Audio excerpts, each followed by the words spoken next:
और अगर तुम लोग नए हो तो सब्सक्राइब करो, वो जो लाल वाला बटन है उस पर फूट फेंक के मारो या फिर मोमबत्ती, मुझे नहीं पता, बस क्लिक हो जाना चाहिए।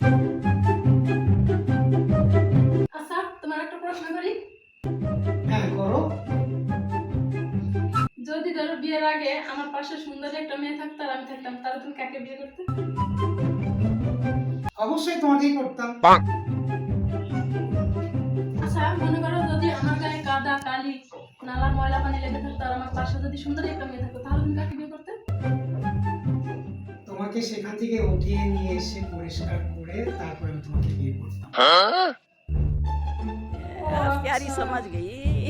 यही नहीं, अभी और सुनिए। আচ্ছা মনে করো যদি তোমার সাথে আমার পূর্বের কোনো পরিচয়ই নাই, তোমার সাথে জিন্দগি আমার দেখাই পেলো না, তখন তুমি কাকে বিয়ে করতে? रहा नहीं जाता। তোমাকে খুঁজে খুঁজে খুঁজে দুনিয়ার যে কোনো একটা প্রান্ত থেকে তোমাকে নিয়ে এসে বিয়ে করতাম। कैसा लगा मेरा मजाक?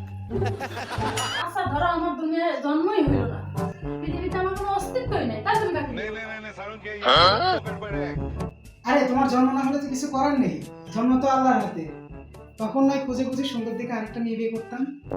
ये फंस गया सी দেখছো দেখছো সত্যি কথা বলে গেছে, এই ছিল তোমার মনের মধ্যে, এটাই ছিল তোমার মনের মধ্যে। তোমার মনের মধ্যে কখনোই আমি ছিলাম না, তুমি কখনোই আমার বিয়ে করতে চাইতে না। তুমি সবসময় অন্য মেয়েরই চাও, তোমার মনের মধ্যে অন্য কোনো মেয়ে আছে। ঠিক আছে, আমার কপালটা পুড়ছে রে, আমার কপালটা পুড়ছে।